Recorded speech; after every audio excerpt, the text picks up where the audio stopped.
Normally I do videos about cheap things or budget devices, but this time I've really blown the budget because I've got the latest Sony action camera, the AS100V, and it cost me £350. In the UK you can only get it in this Live View remote kit, which comes with the Live View remote and the camera, which makes it perhaps a bit better value for money. The box is festooned with all sorts of bits of information. You could spend all day reading this, but we're not going to do that.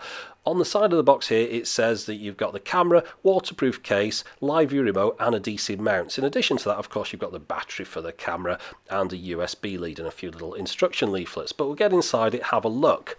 Okay, so here's the camera in the waterproof case. This is a new waterproof case that got introduced with the AS30. Has the buttons on the side, which is new. The old one didn't used to have that, and this bit on the back locks in place a lot better. It clicks in place.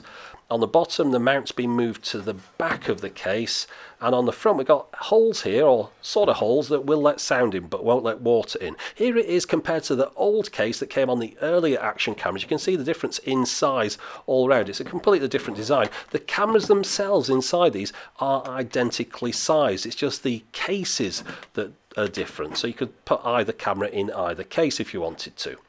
But as you can see, the new case is a much better design than the original one. And as I say, it's got those buttons on the side so you can get to the settings for the camera when it's inside the case, which is something that's very important. The front of the camera, you can see a little rubber bit there to hold the camera in place on the front, stop it rattling around. There's another one on the side there, which is good. Of course, the lens on the front of that case is glass.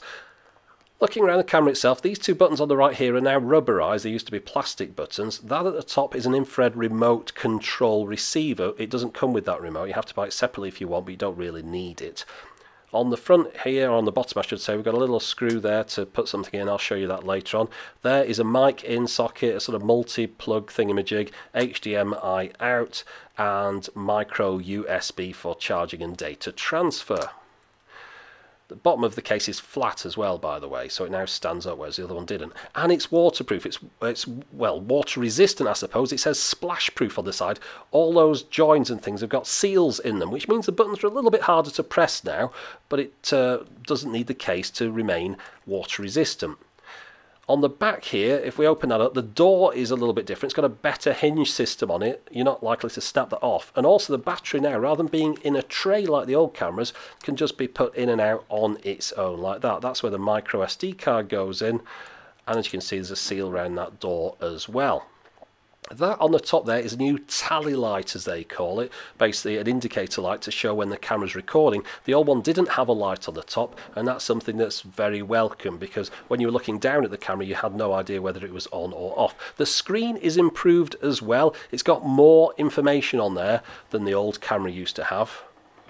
And at the front here on the lens, there's little notches at the top and bottom where you can put on a protective cover, because the camera, as I mentioned, is splash proof, which means you can use it outside. Therefore you want to be able to protect that lens, so you get a little plastic cover, which is an optional extra, not yet sold in the UK. This little bit screws into the bottom and gives the camera a tripod screw hole, which is useful. You can either put a normal tripod mount on there or use one of the supplied Sony clips, or if you want, you can put the camera, of course, inside the case and then put the clip on the bottom of the case. So you've got a few different options how you mount it.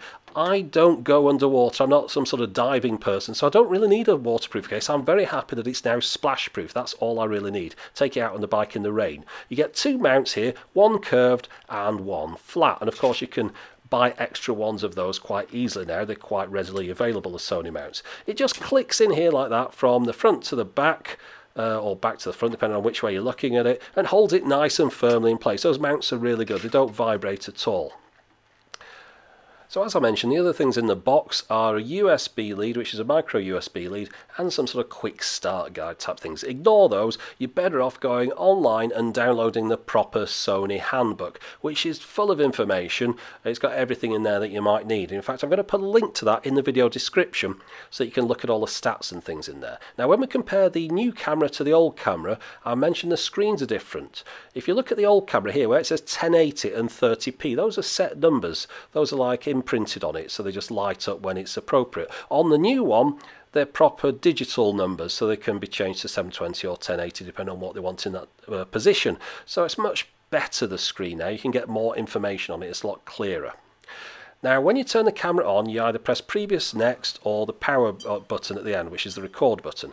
And then you cycle through the different modes like this. If you press the record button, the camera will start recording and turn on at the same time. If you just press previous or next, it'll just turn on but not start recording. Now if we go through these modes here, photo mode is first, and then interval photos, that's if you wanted to take time lapse. It'll take a photo at the intervals you've specified. And then the next one after that is the video mode. The video mode's got promoted to this first menu. It used to be buried in the settings. Now you can change the video mode straight at the top here, which is very useful. Then you can get into the setup, and then you can get to play or power off, and then you're back to the beginning again. It's all very simple, and the screen tells you what you're doing. It's quite easy to understand. If you press both buttons together, notice you can turn the Wi-Fi on and off. It says it under the buttons there where it says previous and next. If you press them together, Wi-Fi on and off. Useful because Wi-Fi will burn through the battery, and quite often you want to just be able to switch it off quickly. Now we'll try that interval mode. I'll just put it in there and we'll press the button. You see it's taking a photo every 2 seconds there. That's what I've set it to, but of course you can change that later. I'll show you the different options. Video mode, I'll show you the different options here. We've got 1080p 30. Well, we'll move back to the beginning actually. The first one is 1080p 60. They call that PS. And then 1080p 30, which is HQ, 720p 30, and then we get into some strange ones. High speed 120, that's 720p 120 frames a second. The next one down is even faster, 480p, that's 800 by 480, 240 frames a second. And then after that we get to a super slow, which is a bit of a strange mode. It will record at 30 frames a second, but it's using 120 frames a second to do it. So basically everything looks super slow. I'll show you that later on. Then you got VGA at the end there. Now one feature that I know a lot of people in the UK would like is the ability to change it into PAL mode on the video system, and for the first time the camera now does that. You can change between NTSC and PAL, which then changes the frame rate for all the video options. So I'll just go back and show you what they look like now. So 1080p is 50 frames a second in PS mode, and now 25 frames a second in HQ mode. 720p is available at 25 frames a second, 100 frames a second in high speed mode, 480p is now at 200 frames a second, 720p super slow is now 100 frames a second, knocked down to 25 frames a second, and VGA is now 25 frames a second as well. There's now a new option in the camera called Flip, which of course flips the video upside down, which is very useful if you want to mount the camera the other way up. Those time-lapse options, or the interval photography, it's available in intervals of 1 second, 2 seconds, 5 seconds, 10 seconds, 30 seconds, or a minute. That's the time between each photo that the camera automatically takes. There's a new menu called Colour, and in this one you can select whether you want your videos to have vivid colour or neutral colour. All my videos were shot in the vivid mode. The plain menu will enable you to switch off all the radios in the camera, such as the GPS antenna and the Wi-Fi antenna, and yet still use the camera to record. There's other menus, of course, I haven't gone into here. I just wanted to point out some interesting ones. For example, you can switch the beep off if you want, and various things like that. Let's just take a look at that live view remote for a second. On the front here we've got a record start stop button, up and down arrows on the top, display and menu buttons on this edge here, and the on off button on this side here. As you can see, it's a pretty chunky device. Although it isn't that uncomfortable to wear, it is waterproof as well, which explains why there's these little catches and rubber rings around everything. That's the recharge port there. On a full charge it will last for 4 hours. The waterproofness of this, if that's a word that I can use, it goes down to 3 meters or 10 feet. It's got a Velcro strap on it here, which is a sensible thing to have if you're going to be diving and things with it, rather than having a proper sort of buckle thing. If we open it up here, we can see that inside it's all rubberized. That would stop it sliding around, of course, on your arm. That's what it looks like on my pretty skinny arms, which is a bit ridiculous, but it is a very useful thing. Let's get it switched on, and we'll I've already paired it up with this camera a minute before, but we'll switch it on now, and I'll show you how quick it is to get up and running once we switch on the camera now. So there's the camera on, and there we go. On the screen here you can see that it says it's connecting up to it, and there you go, it's on. So it's as easy as that. As you can see there, I've got my live view on the left hand side of what's going on the right hand side. If I want to start it recording, press the button. As you can see there, there's the red light on the top of the camera is lit to show the camera is recording, and we've also got an indicator on here which goes red, and then there's little dots on the screen there as well. If we stop it, you can see that this one next to the record goes blue now. Now we've got some other options in here. If we go on the menu button, we can change a few different things. The first one is we can go and change between photo and video mode, and also that interval photo mode as well. And of course you can just take photos like that. Other options in the menu, we can change between the different video modes. We're in HQ at the moment, but we can go to PS or STD, VGA, super slow, and the different high speed modes as well. And then there's a couple of things where you can change that are just relating to the live view remote itself.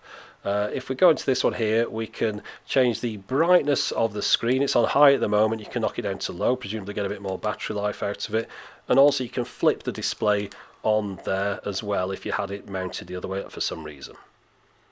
Now this camera's got a new thing called Pro Mode, and when you select this, everything in the camera changes. Well, nearly everything.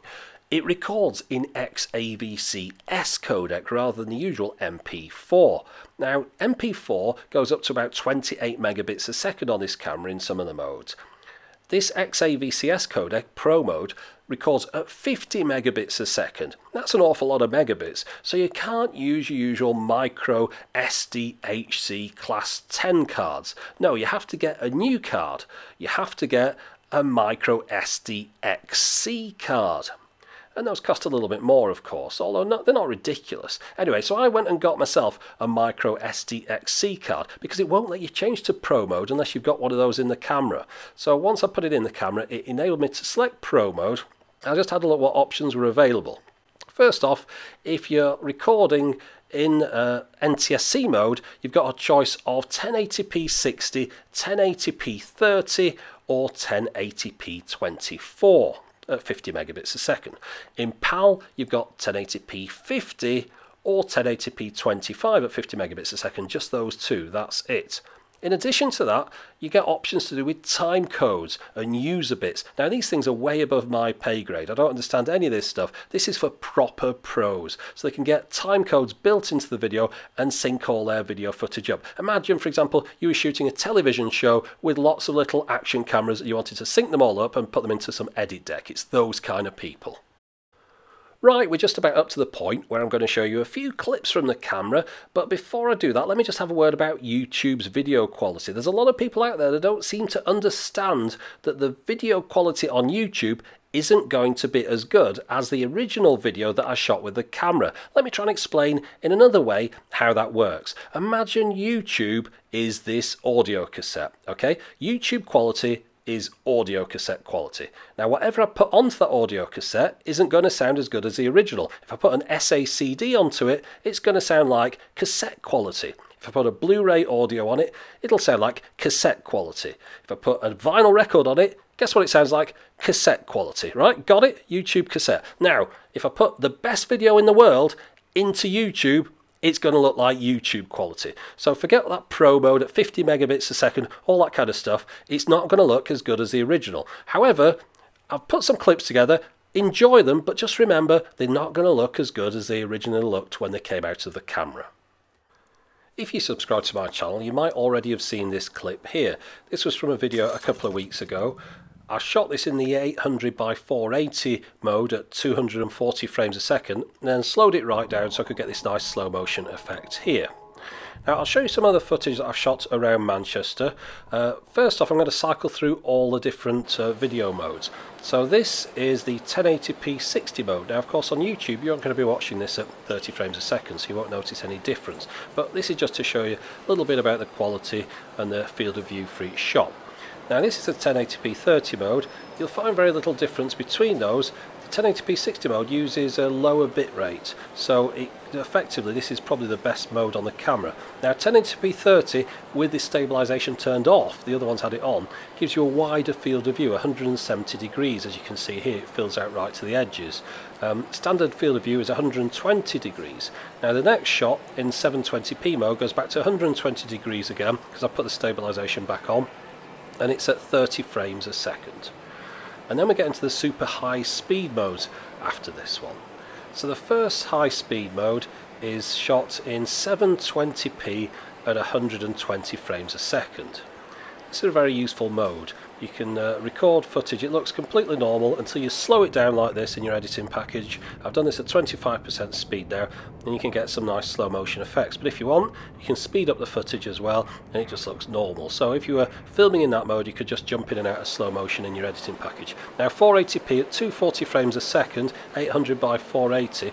You can slow that right down. I've slowed it down to 10% speed here in the editing package. As you can see, things are almost stopped.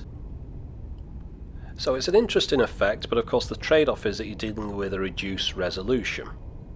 Now this mode here, 720p super slow, it's hard to describe, but basically you just record with the camera and the footage comes out of the camera in this super slow motion mode. It's a 30 frames a second file, but it's been recorded at 120 frames a second and slowed down, so the footage is slow when it comes out of the camera. I'm not slowing it down in the editing package, and it's a very useful mode. I've used that a lot. I'll show you some more clips later. Here's a still that I took with the camera on the same spot. Okay, now let's just have a look in some low light conditions here. I'm inside the Printworks in Manchester. It's very dim in here, but you can't really tell from this camera. Normally things look pretty dark and it looks fine. So you might not believe me when I say it is really quite dull in here, and the camera's doing a particularly good job of pulling up the brightness. To demonstrate that though, I'm testing another camera at the moment, a little cheap camera. This is what that camera sees inside the Printworks. Now I'm not reviewing that camera now, but I just wanted to show you what a kind of typical camera with a pretty poor sensor does in the same conditions. So it just shows you how good the Sony is. Now let's just have a look at that stabilisation off and on business again. So this is the stabilisation off. Notice the wide angle, 170 degrees, and that's a still taken in the same location. So the stills and the sensor size are the same, although the stills are taken at 13.5 megapixels. I'll show you a few stills now. Now some cameras I've tested before, they don't really have the number of megapixels that they're pretending they have. They'll say it's 13.5, but they're really upscaling a 5 megapixel image or a 2 megapixel image. The Sony is really using 13.5 megapixels. To demonstrate that, I'm going to zoom in here using the editing package, right in on the clock to show you the type of resolution you get when you crop it down. As you can see, it's still pretty decent sharp.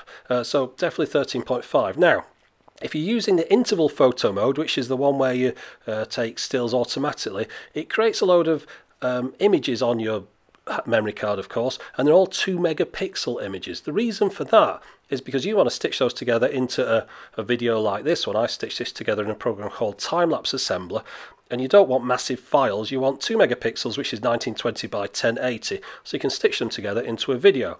So those 2 megapixel images, let's have a look at one of those and zoom in and see the difference between that and the 13.5 megapixels. So there you go, that's the 2 megapixel one there. Look at the clock, and we'll flip back again, show you what the 13.5 megapixel clock crop looks like.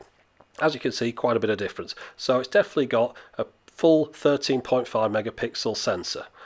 And it's very sharp, and it seems to take photos very fast as well. You don't get blurring on there. You get a lot of detail out of them. As you can see here, if I zoom in on this sign here, you're actually able to read it once I've cropped it up, which is quite useful because that explains why people down at spinning fields had metal detectors out looking for hidden landmines. Obviously weren't any landmines there. It was a promotion for this group who were doing some sort of charity work. Now, I mentioned before, there's really no point me showing you anything I recorded in that 50 megabit mode because it won't look any difference at all on YouTube from the normal stuff. But the things I can show you are things like this, the difference between having the stabilisation on and off. So I'm walking down this area now with the stabilisation on. It is a bit of a weird effect. It kind of tends to glide, but with a bit of a slight bounce. But look what it looks like with the stabilisation turned off. that's what most cameras look like when you record them with the stabilization off. Having the wider angle does sort of reduce things down a little bit, but still it looks better with it on. Now let's walk inside the newly refurbished Manchester Central Library. I just want to show you what it looks like when I go in a building and how the camera copes with changes between light and dark and that kind of thing. So just have a look as I go through this door. Look how quickly it's able to adapt. It's a really good camera, this one. I haven't got any problems at all with any of the video or the photos. I mean, it's been exemplary throughout. There's no issues with it at all. So again, if anything's coming through on YouTube, if it looks a bit blocky, a bit jerky, a bit anything, that's YouTube, not the camera. I'm going to try and put some sample clips up on my blog. There'll be a link to that in the video description. There'll be short samples, of course, but you can download them and just have a quick look, see what you think. So just have a listen to the stereo sound a minute as these cars drive past, and then there'll be some more sound after that to listen to.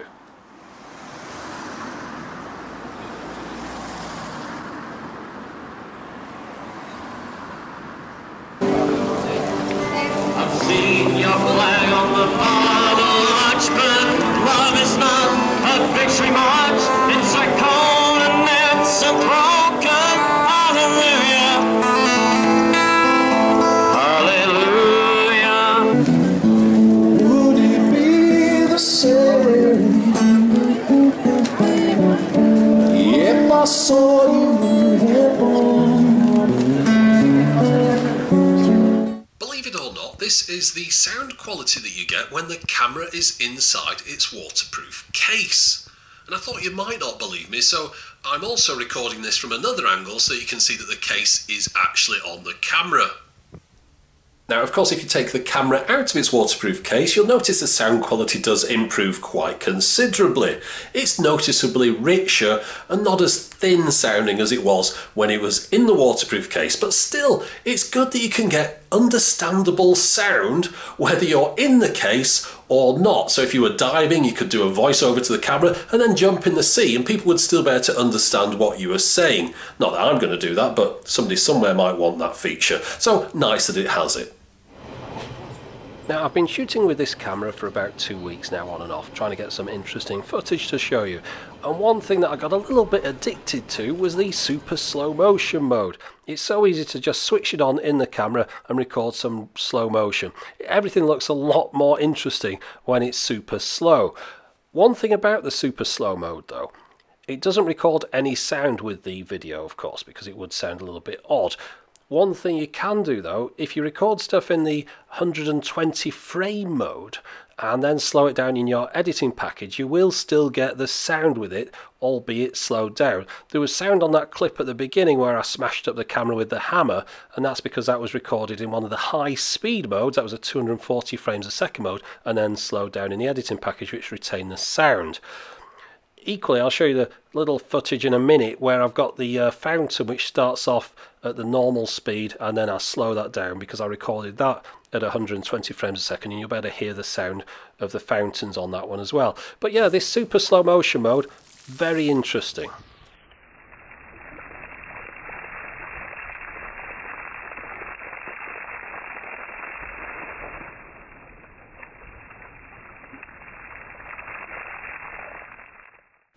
Now, because the camera body itself is splash proof, I was able to lay it down in this puddle here and get this footage without worrying about the camera getting damaged. If I want to take the camera underwater properly, which of course I don't, but if I did, using the waterproof case you can get a maximum of 5 meters or 16 feet. Now I'll show you some footage that I recorded with the car, just some brief stuff here. Now this camera is no use as a car camera because it doesn't have auto stop start and the video doesn't loop when the car's full. But I just wanted to show you what it looked like in the car during the day and now of course at night time. Again, you could be forgiven for thinking that this is sort of early evening, but it was actually quite late and quite dark, but the camera's pulled what little light there is in the sky out. To the naked eye, it was pitch black. Now if you plug the camera into your computer using the USB lead, there's a link on there which will take you either to a PC or a Mac version of the Sony PlayMemories app. Now that app will allow you to play videos like I'm doing now, or do some very simple editing to them. You can cut them into pieces, join them together, And then there's a nice little feature on here, which is this multiple view thing, which enables you to stitch together multiple views from cameras. For example, if you had a front camera and a back camera on a motorbike, you could sync them up and have them both shown on screen at the same time. But since I've only got the one camera, I'm going to show you what it looks like with just the one piece of video footage. One thing it will do, because the camera's got that GPS functionality, it pulls through the data from that as well and links it in with the video if you want. So here you can see I've got 3 different kind of dashboard overlays that I can put on top of the footage, which will show what speed I'm doing and some other information as well pulled from the GPS data. If you want to save it, you can save it to a file as a 1080p file, and it will take quite a long time. At least it did on my computer, which isn't particularly slow. It seems to take forever. So again, only use it in well, little tiny spurts. I wouldn't use it for a big hour-long video. It would take forever to render. One thing about it though, I'll just show you, when you render the footage out like this with the overlay on there, you do lose some of the quality. Look at the data rate there near the bottom, 12.82 megabits a second. Forget the current size, that's the size of my monitor. The size is shown further up, 1920 by 1080. So 12.82 megabits a second for the rendered out footage with the overlay on there. If we look back at the original footage before I put the overlay on it, and we'll just have a look at the megabits on that, data rate on there, see, 25.09 megabits a second. So it shows you that a 25 megabit file really gets crushed down quite a bit when you put these overlays on. And you can see it in the video, it does get a little bit blocky at times. One thing, I don't know how to change from kilometers per hour to miles per hour. I don't think it's even possible, but there's the different things you can put on the screen. Also at the top right there, notice there's a GPS map, very basic. It shows the route that you've gone from and to and whereabouts you are on that route on the video at the moment. It's pretty basic. That's about all that you can use that GPS functionality for at the moment with the PlayMemories app. I did manage to take the camera out on the motorcycle as well. That's it mounted on top of the handlebars on the brake fluid reservoir. I'm using the wrist remote here to change the settings. This isn't just for effect, this is actually me changing the settings, because I tried a few different ones as I was going along, different resolutions and things. I'll show you some footage I took with it now. This is the camera when it's not in the case, it's just mounted on top of the handlebars. So just have a listen to the wind noise and things.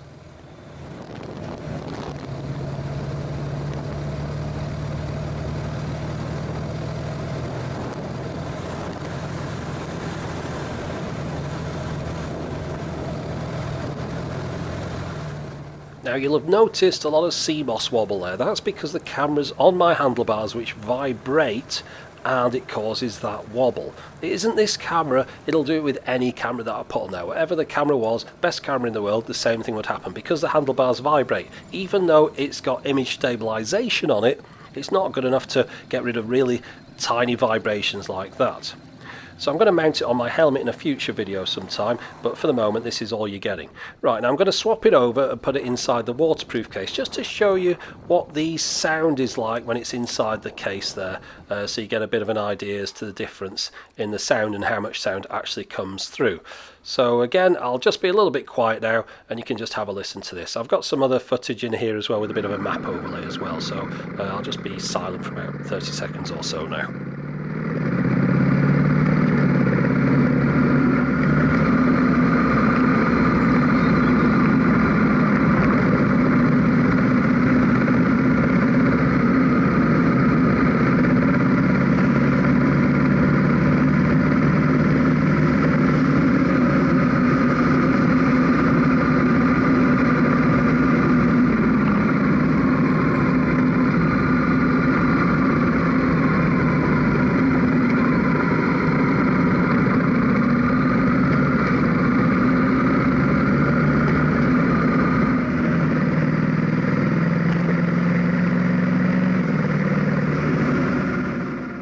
So the camera works fine, but I think we can all agree that handlebars aren't a good place to mount a camera because of the vibration that comes through. That goes for any camera. So I'm going to make a future video where I attach it to my motorcycle helmet.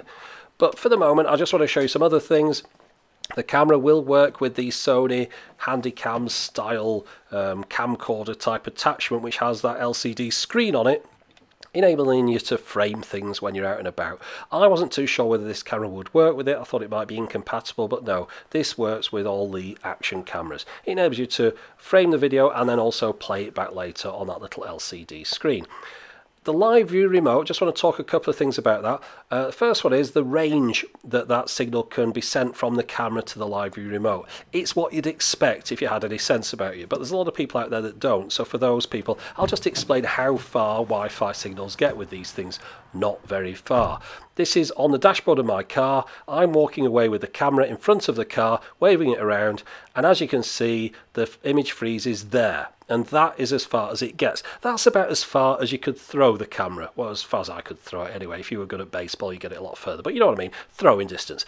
It's about the same as the Wi-Fi router in your house. You'll have a Wi-Fi router downstairs, you'll get a poor signal upstairs, and that thing's got massive aerials in it. This thing's got tiny little aerials, so it's what you'd expect. It gets a Wi-Fi signal, I don't know, 30 feet, 40 feet, that kind of thing. Not very far at all. That live view remote can be used with some other Sony cameras that have Wi-Fi functionality and are able to connect to that PlayMemories app. So you can see here I'm able to zoom in using my Sony RX10 and the live view remote, and also if I press the record button it will take a photo. That's about the sum of the things it can do, but at least it works with it. I do have a bit of an issue with this. The strap isn't long enough on it. You should better get it over your hand without taking the strap out completely, but also it's a very tight fit over my motorcycle jacket sleeve there. That's the only real criticism I've got about anything to do with this camera. I mentioned the Sony PlayMemories app. In case you don't know, that's an app that you can download for iOS or Android. It'll connect up to your camera over Wi-Fi and will enable you to control it, change into the different modes, and also pull files off the camera onto your tablet or whatever you're using. If you've got the right micro HDMI lead that's not included in the box, you can connect the camera up to a television. And it does have feedback on there because there's a live sound coming through the mic to the television, which is something I'm not used to having on these ones. Normally the sound doesn't come through as well. But anyway, if you press record, you can see I'm recording now with the camera and it's streaming live to the television over the micro HDMI lead, which might be of use to remote control aircraft guys. Now, the real reason for connecting it up over the HDMI is to play back videos that you've recorded earlier on, and you can skip forward and back through those, of course. And you can also play back photos, and you can jump forward and back through those. But if you press both buttons together, it will enter a photo slideshow mode and play them back automatically. Another thing that you can do if you really want, you can power it and stream and record at the same time. Basically anything that you'd want to do with regards to those leads. Once you format a memory card in the camera, it creates folders and subfolders. On there you'll find your photos and videos. The videos, of course, as long as you're not in the Pro mode, are MP4s. Photos are JPEGs. You'll also find a GPS folder with log files which contain a load of coordinates. Perhaps those could be read by other programs. I'm showing you a lot of different stats and things on the screen now. If you want to read these, pause, but I suggest you just go and download the official Sony manual that I've put a link to in the video description. One thing about battery life, it's about 2 hours, but it varies so much depending on whether you've got Wi-Fi and GPS on and you're streaming over the Wi-Fi and all that, that the numbers don't really mean anything. So in the video description, as well as the links to the Sony manual, there should also be some links over to my blog. On there I intend to put some downloadable samples that you can try out so that you can see the true video quality that comes out of this camera.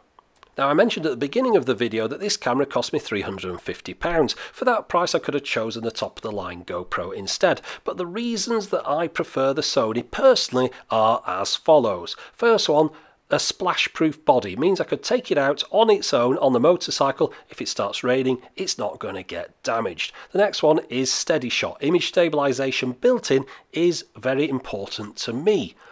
The stereo mics on the front record really good quality sound.